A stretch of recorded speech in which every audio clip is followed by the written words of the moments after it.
Oh my god! A straw hat! Me picking up a straw hat destroyed the world? What? The butterfly effect? Everybody shut up! And action! Dudes and dudettes, let's talk about The Flash, the movie that a bunch of actors and people have been saying that is a genius movie, a great movie, just for me to say to you that it was another decent watch. It's probably one of the better movies that DC has made for sure, but it's nothing too great special. I feel like people are overhyping the crap out of this movie. It was just decent, better than the typical movie. Okay, let's just get the plot out of the way. The plot is essentially Barry, he finds out that, oh, he's capable of time travel. Oh, that means I can save my mom. I'm missing my mom. Oh, well, I'll save my mom. Just realize, yeah, saving his mom, going in the past, changing something is not good for the timeline. That's essentially the story of this movie, and it's the way DC plans to reboot the entire DCEU, and that's why the movie is left open-ended, so it leaves you questioning and interested into, oh, well, what's the future of the DCEU like? What is this new universe going to be like? That's not a spoiler, we all know this to be a fact. And in the end, it was just a decent movie. You want to talk CGI? CGI is the most talked about aspect of this movie. The CGI actually wasn't bad. I actually enjoyed the CGI. It was good for the most part. The only point where I was really questioning what the CGI was like was when they were running. I mean, when they were running, it was running in slow motion for speed, and I get that's one way to look at the speed CGI, but it just looked bad to me. I did not like that one bit. It looked like you were running on a treadmill with your arms flailing like this. Oh my god. And then there was a time travel bit where he's speed running in the middle of this area, and it just the slow speed running so fast that it's making you look slow just looks so bad. I prefer the version of the Flash in the show where it actually runs super fast. I honestly find that one much more appealing to the eye, but besides that, all the other CGI was actually really good and really interesting to watch. If you want to get to the plot, I honestly expected this to be like the Flashpoint animated movie where he goes back in time, comes back to the, and then meets Bruce Wayne's father, but no, this is a completely different take into a completely different timeline, seeing everything alter,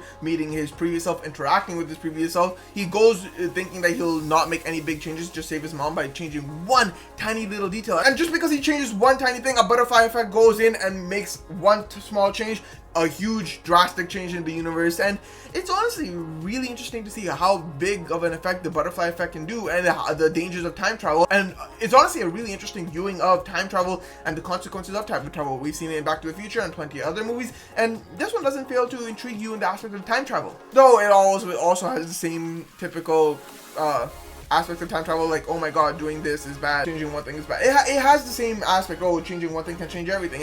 Like, that's the main problem with time travel that will always be brought up in movies, and it's not a bad thing. Like, it may be repeated from various movie to movie, but in this movie it's not bad either. It always makes for an interesting watch, so go ahead, reuse that entire trope. I will say I really did like Michael Keaton's Batman. It's the first time I've seen it. I think he really plays the character well, though in my heart I will always be an Affleck fan. I really loved Affleck as Batman, and in this movie it's just sad to see it'll be the last time we see him as Batman. I hope we get to see him as Batman again in the future, but who knows what the future has in stock. I love Bale's Batman as well, but I really think Affleck looks like the Batman. If I imagine Batman, I'm imagine Affleck, though Bale had the best movies. But anyway, this movie is it's a decent watch. I mean, the story's good. Everything about it is just interesting. It makes for an interesting watch. You're not going to fall asleep watching this. You're going to have a good time. It's just a typical time travel sort of movie with the Flash.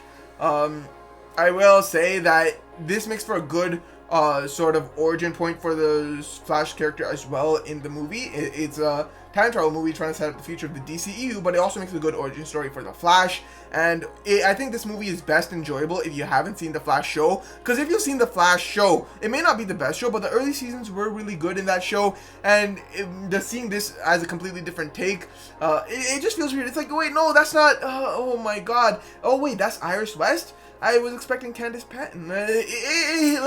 It's more of a bias sort of thing, because obviously it's wanting to prefer actress or actor, but like at the same time, when you see the story points play out, it feels so different because they don't mention Reverse Flash or anything like that, and it's just like, this feels so different compared to what I know. It's a completely different take. Do I like this? Do I don't like this? I like it makes for a good watch, but it's like, I think I prefer the one from the show over here, but like it's still a good watch, so it's actually pretty decent, and it's a really interesting movie overall. I will say watch it just for the future of the DCEU, but it's nothing crazy, but you will have a good time watching this movie for sure. I give this movie a solid 75%. It's a good watch. Check it out if you want to watch the DCEU. That's all I'm gonna say about that. Peace.